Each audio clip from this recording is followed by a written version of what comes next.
Assalamualaikum warahmatullahi wabarakatuh.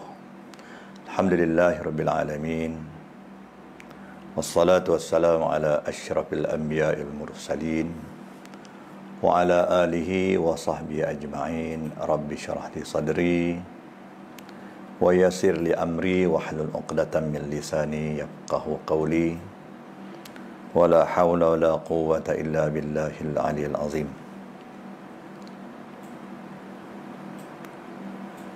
Sidang penonton yang dirahmati Allah sekalian, syukur kita kepada Allah Subhanahu Wa Taala karena pada saat ini kita masih lagi diberi kekuatan, diberi kesihatan. Mudah-mudahan kekuatan dan kesihatan yang disertai taufik dan hidayah dari Allah Subhanahu Wa Taala pada bulan yang berkat ini, bulan Ramadan, akan membuahkan satu hasil yang cukup memperangsangkan, yakni di akhir ataupun di hujung bulan Ramadan kita beroleh seperti mana yang disebut oleh Allah Subhanahu Wa Taala dalam ayat 183 dalam surah Al-Baqarah. A'udzu billahi minasyaitonir rajim. Ya ayyuhalladzina amanu kutiba alaikumus siyam kama kutiba alal ladzina min qablikum la'allakum tattaqun. Wahai orang-orang yang beriman, telah diperdukan ke atas kamu puasa seperti mana telah pun diperdukan ke atas orang-orang yang sebelum daripada kamu. Dan sama ada kita ataupun orang yang terdahulu, matlamat puasa akhir sekali ialah la'allakum tattaqun. Mudah-mudahan kamu beroleh ketakwaan. Saya pertamanya terima kasih kepada pihak penerangan PAS Kedah atas inisiatif untuk semarakkan Ramadan melalui tazkirah Ramadan yang dianjurkan. Saya sebagai ahli Parlimen Jerai mengucapkan selamat berpuasa. Dan pada petang ini saya ditaklifkan untuk sama-sama memeriahkan tazkirah, semata-mata untuk kita berkongsi bersama apa yang perlu kita lakukan ataupun kita tingkatkan pada bulan Ramadan ini, insya-Allah. Para penonton yang saya hormati sekalian, bila kita bercakap soal bulan Ramadan yang berkat ini, sudah tentu sepatutnya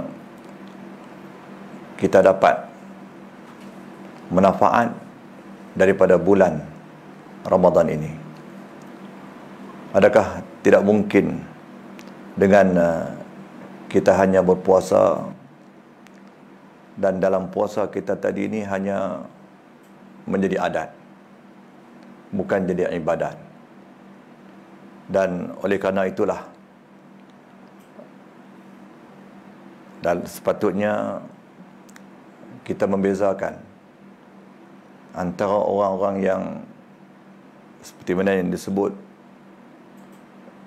dalam hadis Rasulullah SAW, man sama imanan wahtisaban ghufira lahu ma taqaddama min dzambih. Siapa yang berpuasa dengan penuh keimanan dan pengharapan, maka dosa-dosanya akan terampun. Ini menunjukkan bahawa puasa kita berbeza dengan puasa-puasa agama lain, kerana kita mengharapkan kehidupan semula. Dan di antara kehidupan semula yang boleh menolong kita ialah dengan ibadat puasa ini. Para penonton sekalian, setiap tahun kita ada satu bulan, yakni bulan puasa dalam bulan Ramadan. Dari sudut kesihatannya, tidak sekalian, penonton sekalian, sebagai bulan pemulihan badan. Maksudnya kita merehatkan perut kita dari makan minum sepanjang tahun. Hanya pada bulan Ramadan, sebulan penuh, pada sebelah siangnya sehinggalah tenggelam matahari, kita merehatkan perut kita dan merehatkan tubuh badan kita dengan kita setkan dalam minda kita, dalam akal kita, bahawa siang kita tak boleh makan. Siang kita perlu jarakkan diri daripada makan dan minum. Ini secara fizikal, secara jasad kita setkan dalam fikiran kita agar makan dan minum kita elakkan sebelah siang selama sebulan. Dan menjadi fitrah juga kepada tumbuh-tumbuhan, kepada binatang-binatang. Pemulihan badan berlaku kepada pokok-pokok. Kita lihat umpamanya pokok getah yang setahun sekali akan keguguran daun. Itu menandakan bahawa pokok itu melalui proses pemulihan. Begitu juga binatang, ular, menyaling kulit, itu proses pemulihan. Begitu juga ayam yang mengeram telurnya dalam tempoh yang lama, itu juga merupakan pemulihan. Sebab dalam tempoh mengeram, ayam tersebut tidak makan dan tidak minum. Begitulah fitrah yang kita lalui sebagai orang yang berpuasa, sebagai manusia yang beriman, juga melalui proses untuk menyihatkan badan kita. Sumu tasihhu, puasalah, kamu akan sihat. Dengan sebab itu, penonton sekalian, marilah saya mengajar supaya kita melalui proses ini, iaitu kita merehatkan perut kita. Adalah malang bagi orang-orang yang tidak merasakan ketibaan Ramadan ini. Ketibaan Ramadan ini mereka tidak rasakan, tidak sensitif. Maksudnya tidak merasa apa-apa. Kita takut mereka ini tidak diberikan hidayah oleh Allah Subhanahu Wa Taala dalam hati mereka.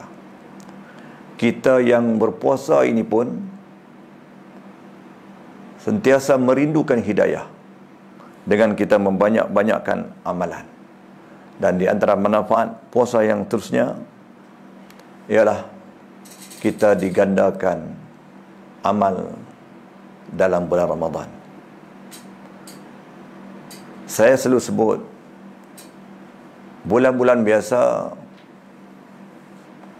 seperti mana hadis Rasulullah SAW, kullu amal ibni Adam yudha'iful hasanatu bi asyri amthaliha ila sab'ati mi'atin dhi'fin. Setiap mana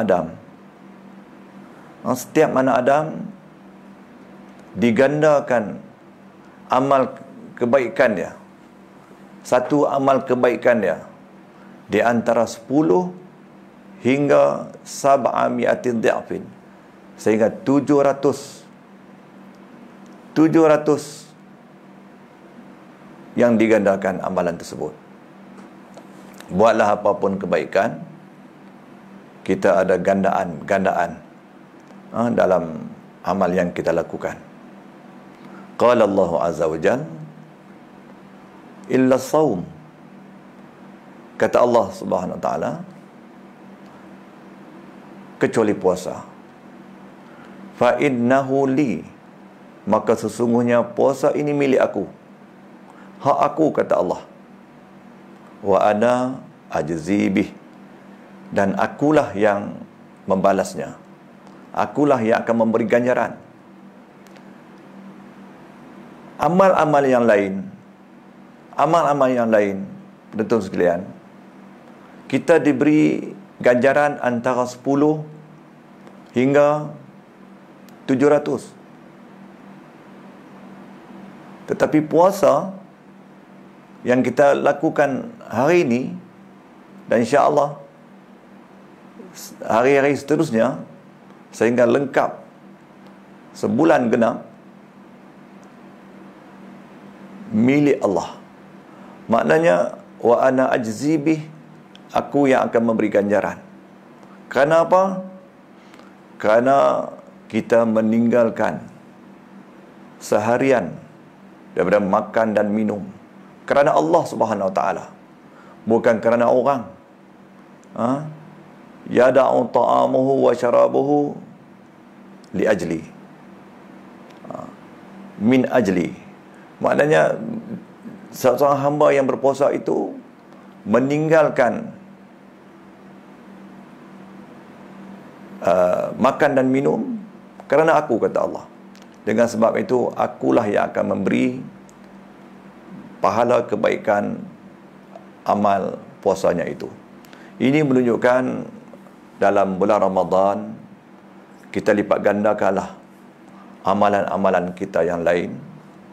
Mudah-mudahan di sana nanti Allah lah yang akan memberi ganjarannya.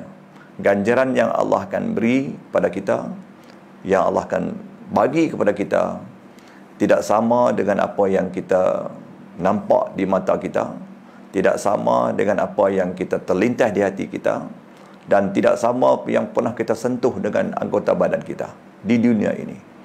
Maknanya tak terlintas di hati kita apa dia ganjaran yang paling hebat di akhirat nanti. Dengan sebab itu, hadirin sekalian, kehebatan bulan Ramadan ini juga manfaatnya, walaupun kita nampak setiap orang berpuasa ni mulutnya berbau, menandakan kita tahu dah kalau dia berbau, mulut dia berbau, itu tandanya dia berpuasa.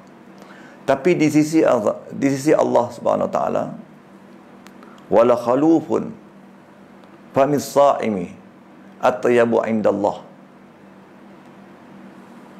la khalufun taghayyuru raihatul famis saim. Maknanya berubah mulut orang yang berpuasa itu, bau mulut yang berpuasa itu lebih baik di sisi Allah daripada bauan kasturi yang mewangi.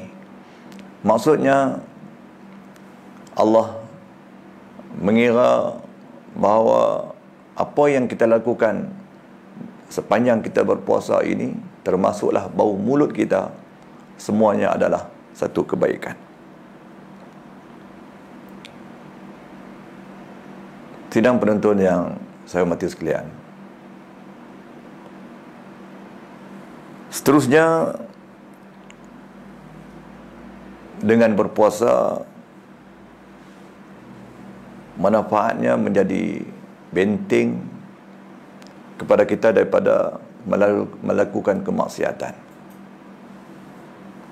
Sebab Rasulullah sebut puasa ini sebagai junnah, perisai.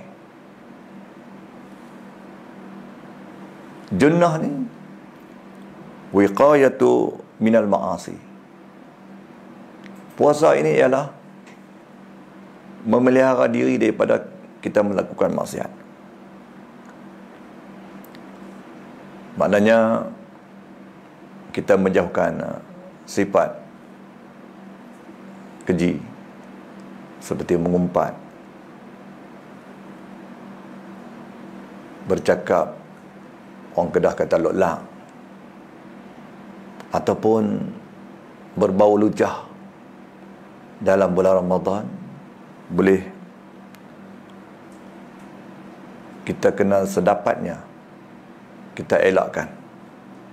Kerana puasa sebenar, puasa anggota dari dosa, puasa anggota badan kita dari dosa, itu puasa yang sebenar.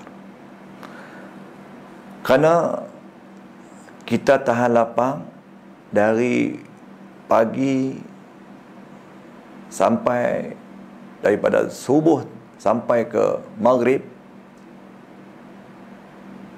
kita nak elak makan dan minum. Kerana makan dan minum ini di siang hari boleh merosakkan, boleh membatalkan puasa kita. Boleh merosakkan, membatalkan puasa kita. Begitu juga dosa. Begitu juga dosa. Kalau kita melakukan dosa-dosa di sepanjang Ramadan 11 siang ni atau malam, kita tak kisah dengan kita membuat benda-benda yang boleh terpalit dengan dosa. Kita tak kisah. Maknanya kita hanya mampu tahan makan dan minum di siang hari, tapi kita dalam masa yang sama kita tidak mampu untuk menjaga lidah kita. kita tidak mampu menjaga mulut kita daripada melakukan dosa. Maknanya, ini menyebabkan pahala kita semakin berkurang. Takutnya kita ialah, bimbangnya kita ialah, akhir sekali kedudukan kita yang berpuasa hanya menahan lapak dan dahaga saja.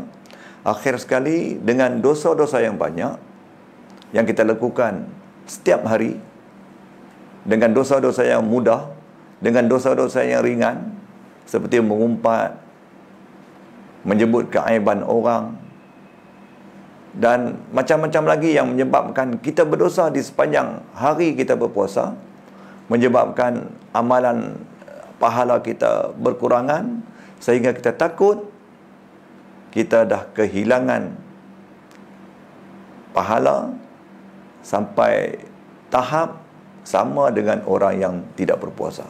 Sedangkan kita berpuasa.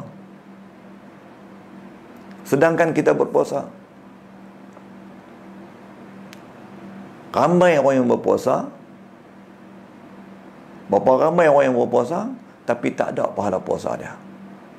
Ada Rasulullah sebut, maksudnya, ramai yang puasa, tapi tak ada.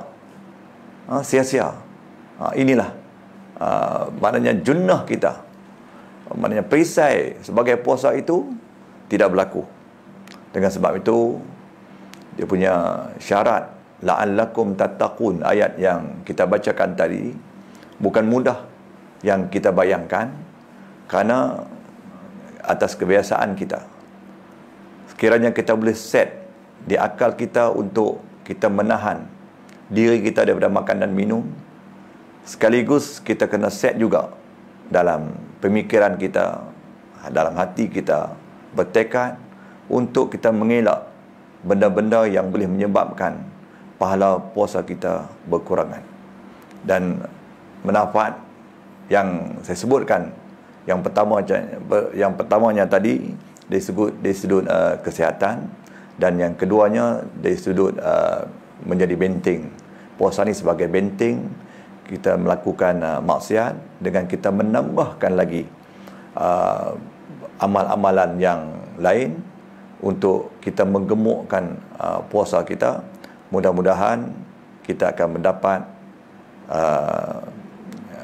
kita kata rahmat, kesian belas daripada Allah Subhanahu Wa Taala untuk menerima puasa kita. Seterusnya, manfaat daripada puasa kita dalam bulan Ramadan ini, terbukanya pintu syurga. Allah membuka pintu syurga. Iza jaa Ramadan futihat abwabul jannah. Bila tiba bulan Ramadan, Allah buka pintu syurga. Wa ghulliqat abwabun nar. Dan Allah tutup pintu neraka. Wa suffidati syayatin. Dan Allah merantai, tambat syaitan-syaitan. Ini menunjukkan bahawa, hadirin sekalian, kasihnya Allah kepada kita, dan kerana banyaknya usaha ketaatan dalam bulan Ramadan ini, Allah membuka kepada kita pintu syurga. Nak kena ada keyakinan dalam hati kita bahawa di sebalik kehidupan kita yang sementara ini, kita akan kekal dalam satu lagi alam, akhirat. Dan di sanalah, dengan puasa yang kita lakukan hari ini dan hari-hari seterusnya, merupakan satu kesedaran kepada kita bahawa dalam bulan Ramadan Allah membuka pintu syurga seluas-luasnya untuk hamba-hambanya yang taat. Marilah kita melakukan amal-amal ibadah semata-mata untuk kita taatkan kepada Allah Subhanahu Wa Taala. Saya dalam kunjungan ataupun sambil melawat kawasan, saya jadikan masjid-masjid dalam Parlimen Jerai tempat saya berbuka puasa, dan sebagai tempat juga untuk berterawih. Jadual yang disusun, disenaraikan dan dimaklumkan kepada pihak pejabat agama daerah. Senarai saya berbuka dan senarai saya berterawih sambil bertazkirah. Saya dapat rasakan sepanjang saya berbuka, nilai ataupun jumlah orang yang berbuka di masjid ada yang ramai dan ada yang sedikit. Seboleh-bolehnya lah, marilah sama-sama kita mengimarahkan masjid dengan kita berbuka puasa di rumah ataupun di masjid. Kita berbuka puasa di masjid.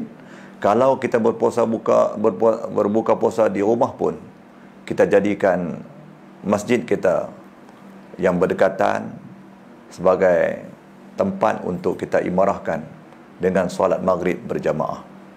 Kerana ini penting. Amalan-amalan kita semasa berbuka dan mengimarahkan masjid, satu amalan yang cukup baik. Dan kita berterawih, ada yang 8 dan ada yang 20.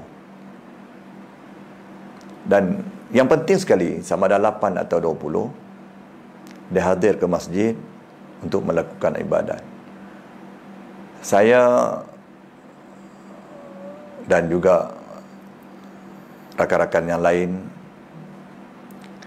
apabila sampai ke masjid, dapat merasakan ukhuwah yang cukup hebat dalam kalangan ahli jamaah, kerana masing-masing berpuasa menunjukkan ketundukan, ketaatan kepada Allah, dan berbuka bersama-sama, dan sebelum berbuka doa melalui tahlilnya dan doa berbuka puasanya. Ini semua amalan-amalan yang menjadi rutin kepada kita. Mudah-mudahan sedikit amalan yang kita lakukan secara berterusan di bulan Ramadan ini, berbuka di masjid, solat di berjamaah, seterusnya mengamalkan, beramal dengan seterusnya ibadat tarawih dan witir, serta tambah sikit lagi, iaitu bertadarus. Ada dalam kalangan kawan-kawan kita bertadarus selepas asar. Ada sahabat-sahabat kita bertadarus selepas witir, selepas witir berjamaah. Jadi ini semua menunjukkan bahawa jalan ke syurga itu semakin hampir, kerana kita meletakkan diri kita dalam bulan Ramadan sentiasa beribadah. Siangnya kita mempunyai cabaran yang besar, cabaran untuk menahan diri kita daripada melakukan perkara-perkara yang boleh membawa dosa. Maka isikanlah sebelah siangnya itu untuk kita mendapat janji-janji Allah dengan kita melakukan amal-amal ibadah sepanjang siang hari kita berpuasa. Kita set ataupun kita disiplinkan. Maknanya sebelah malam kita nak guna tenaga, maka tengah hari kita tidur sekejap, qailulah. Kita tidur sekejap tengah hari, ataupun selepas zuhur kita tidur sekejap, untuk kita mengambil tenaga untuk beribadah di sebelah malam. Mudah-mudahan usaha-usaha yang positif ke arah membanyakkan amal ibadah ini menjadi satu peluang kepada Allah SWT untuk merahmati kita, untuk menerima amal kita yang banyak terbentang dalam bulan Ramadan ini, untuk memasukkan dalam syurganya dengan mudah, insya-Allah. Sidang penonton yang saya hormati sekalian, Seterusnya, dalam kesempatan masa yang ada ini, sukalah saya meneruskan apa manfaat lagi dalam bulan Ramadan ini, iaitulah kita rebutlah peluang dengan berdoa. Sebab dalam bulan Ramadan ini doa sangat-sangat mustajab. Dan apatah lagi lah kita orang yang berpuasa, badan yang suci, sentiasa menahan diri daripada makan dan minum, sentiasa menahan diri daripada gangguan-gangguan atau cabaran-cabaran yang boleh menyebabkan kita berdosa. Apatah lagi dengan pengisian-pengisian kita, maka kita berdoa. Saya teringat satu masa dulu, satu kerajaan yang hebat, kerajaan Sabak. Penduduknya beriman, beramal soleh, dan negeri Sabak dikategorikan, dinobatkan oleh Allah Subhanahu Wa Taala dalam Al-Quran, baldatun tayyibatun wa rabbun ghafur. Satu negara yang hebat, yang maju, yang bertamadun, wa rabbun ghafur, dan Allah mengampuni rakyatnya. Ini bermaksud bahawa dengan kehebatan, ketaatan rakyatnya, angkat tangan berdoa kepada Allah SWT mustajab. Kerana rakyat dia beriman dan beramal soleh. Dan Allah wujudkan, Allah berikan, Allah anugerahkan kepada kerajaan Sabak masa itu dua kebun yang luas mata memandang, dan semua pokok-pokok ataupun tumbuh-tumbuhan yang ditanam berbuah dan menghasilkan hasil yang lumayan kepada rakyatnya. Dan teknologi pertanian dalam kerajaan Sabak sangat hebat. Tapi oleh kerana sampai satu masa saat mereka kembali balik kepada penyembahan yang lain daripada Allah, mereka mensyirikkan Allah. Dalam masa kita kata negara tu yang hebat, yang rakyatnya diampun oleh Allah Subhanahu Wa Taala, akhir sekali dengan kealpaan, kemewahan mereka menyebabkan mereka menerima nasib seperti mana pengikut ataupun golongan yang menderhaka kepada Allah Subhanahu Wa Taala. Bumi mereka ditukar daripada kebun-kebun yang subur, yang baik, yang bermutu, yang berhasil lumayan, kepada kebun-kebun ataupun hutan-hutan yang pokok-pokoknya berbuah tidak dapat menjadi hasil seperti mana yang pernah mereka perolehi. Maka begitu jugalah puasa kita. Kita jaga puasa kita daripada sebelah siangnya, daripada makan dan minum, dan anggota badan kita menjaga daripada melakukan perkara-perkara yang bawa dosa, maka pada saat itu Allah tidak akan menolak doa-doa yang kita lakukan sepanjang kita berpuasa. Dan waktu yang mustajab kita berdoa ialah, salah satunya ialah pada waktu sahur. Pada waktu sahur kita digalakkan berdoa dan beristighfar. Doa dan istighfar pada waktu sahur memungkinkan doa-doa kita dimakbulkan oleh Allah Subhanahu Wa Taala. Dengan sebab itu, dalam pesanan Rasulullah SAW yang bermaksud 3 golongan yang dimustajabkan doa. Yang pertama, orang yang berpuasa. Diletakkan orang yang berpuasa dalam 3 golongan orang yang dimustajabkan doa.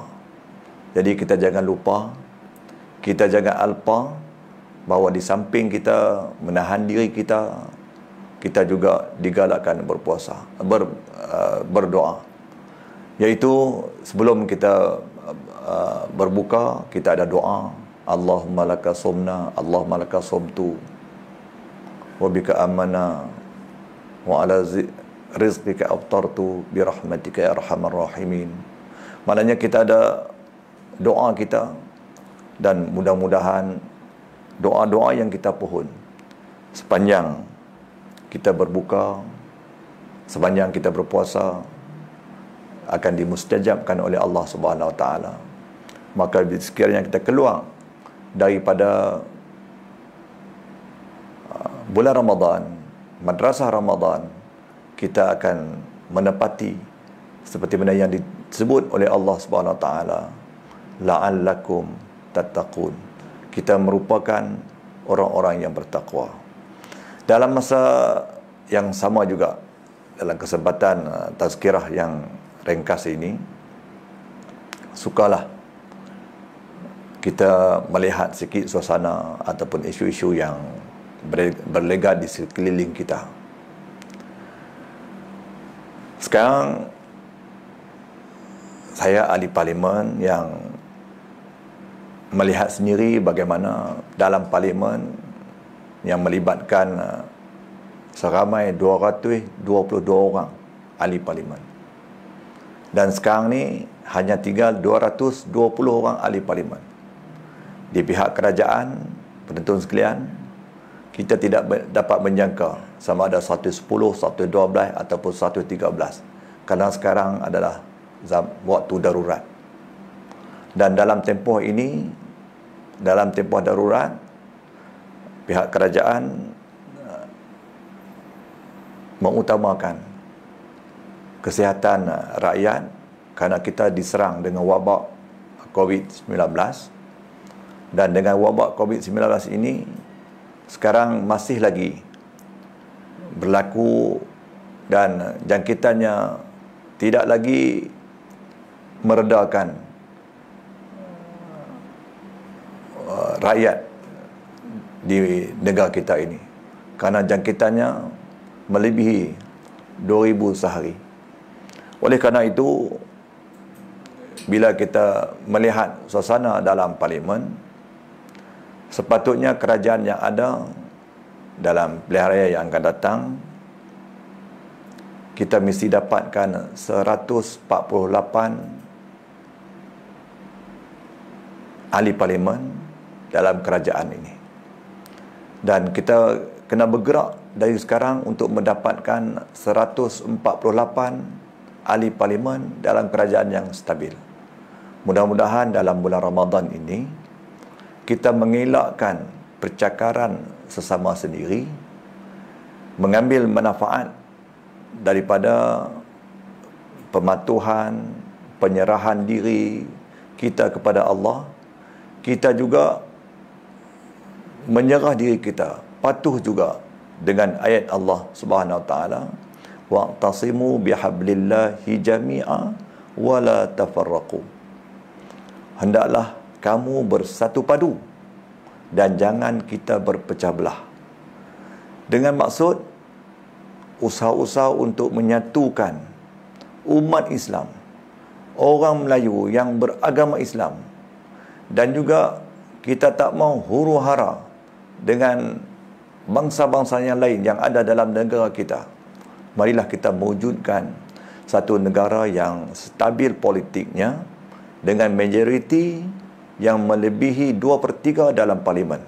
2/3 dalam parlimen maksudnya daripada 222 kursi di parlimen, kita hanya perlu dapat 148 ahli parlimen dalam kerajaan nanti, dalam PRU 15 nanti. Mudah-mudahan kita menjadi kerajaan yang stabil, yang kuat, dan boleh melihat kepada usaha-usaha untuk meninggikan ataupun meletakkan Islam di tempat yang sewajarnya.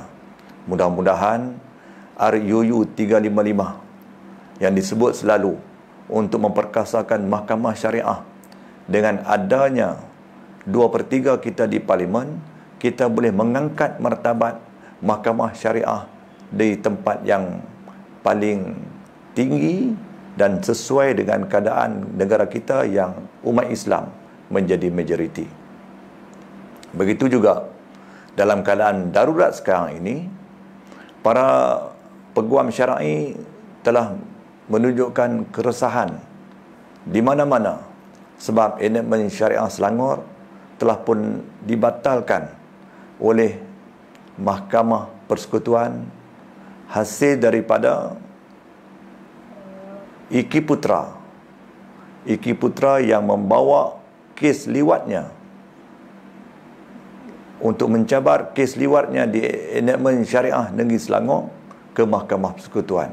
Akhirnya pihak Hakim Mahkamah Persekutuan membatalkan enakmen syariah Selangor berhubung kes liwat. Ini menjadi satu cabaran kepada ahli-ahli parlimen supaya kita nak meletakkan bahawa enakmen syariah di seluruh negeri hanyalah untuk dipatuhi oleh orang-orang Islam.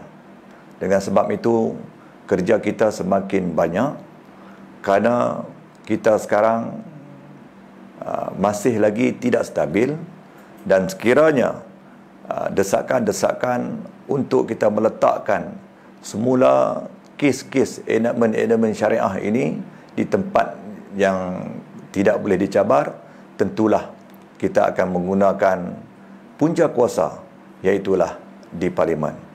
Sekiranya kerajaan kita tidak stabil, kita tidak dapat mengangkat ini semua, dan inilah menjadi satu titik tolak kepada kita hari ini yang masih lagi kita berada dalam kerajaan, untuk kita mengukuhkan majoriti kita yang ada.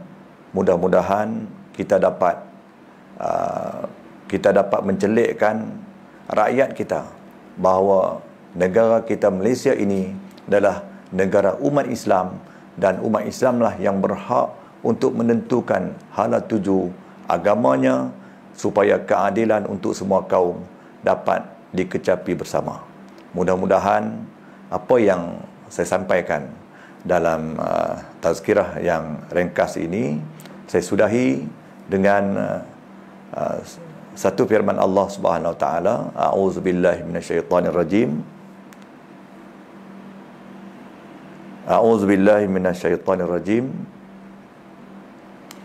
Man amila salihah min dzakarin aw untha wa huwa mu'min falanuhyiyannahu hayatan thayyibah wa lanajziyannahum ajrahum bi ahsani ma kanu ya'malun. Sesiapa saja yang beramal dengan satu amalan yang soleh, membuat bakti, membuat kebaikan, sama ada lelaki atau perempuan, asalkan dia beriman dengan Allah Subhanahu wa taala, wa huwa mu'min. Dua kebaikan yang dia akan dapat, iaitulah yang pertamanya, falanuhyiyannahu hayatan thayyibah. Allah janji tak sama dengan manusia janji. Maknanya Allah janji, Allah akan tepati. Wajib bagi Allah menepati janji-janjinya. Maknanya Allah menjanjikan falanuhyiyannahu hayatan thayyibah. Allah akan berikan kehidupan kita yang baik. Ada ulama menafsirkan kehidupan yang baik, rezeki yang menimpa ruah. Kehidupan yang baik, ketaatan yang diberikan kepada hamba-Nya untuk lebih taatkan kepada Allah. Dan Allah ada yang menafsirkan mempunyai kehidupan yang baik, sentiasa bersifat qanaah, bersifat memada dengan apa yang ada. Dan yang keduanya, walanajziyannahum ajrahum bi ahsani ma kanu ya'malun. Dengan kebaikan kita buat tadi, Allah akan gantikan dengan pahala ganjaran yang lebih baik daripada apa yang kita lakukan di dunia ini. Maknanya tak dapat kita bayangkan dengan lintasan hati kita kebaikan-kebaikan yang kita akan dapat. Betapa hebatnya kita di akhirat nanti sekiranya kita melakukan perkara-perkara yang baik, yang menjadikan kita sebagai mukmin yang berjati diri, yang mempunyai roh keislaman yang tinggi. Semata-mata niat kita, nawaitu kita semasa di dunia ini tidak lain dan tidak bukan, iaitulah meninggikan kalimah Allah Subhanahu wa taala di mana saja kita berada. Kalimatul ulya, meletakkan kalimah ataupun Islam itu di tempat yang tertinggi sekali. Mudah-mudahan apa yang saya sampaikan pada petang ini boleh kita berkongsi bersama, dan sekiranya ada salah dan silap saya, mohon sama-sama kita bermaafan dan diperbetulkan. Sekian, wabillahi taufik. Wassalamualaikum warahmatullahi wabarakatuh.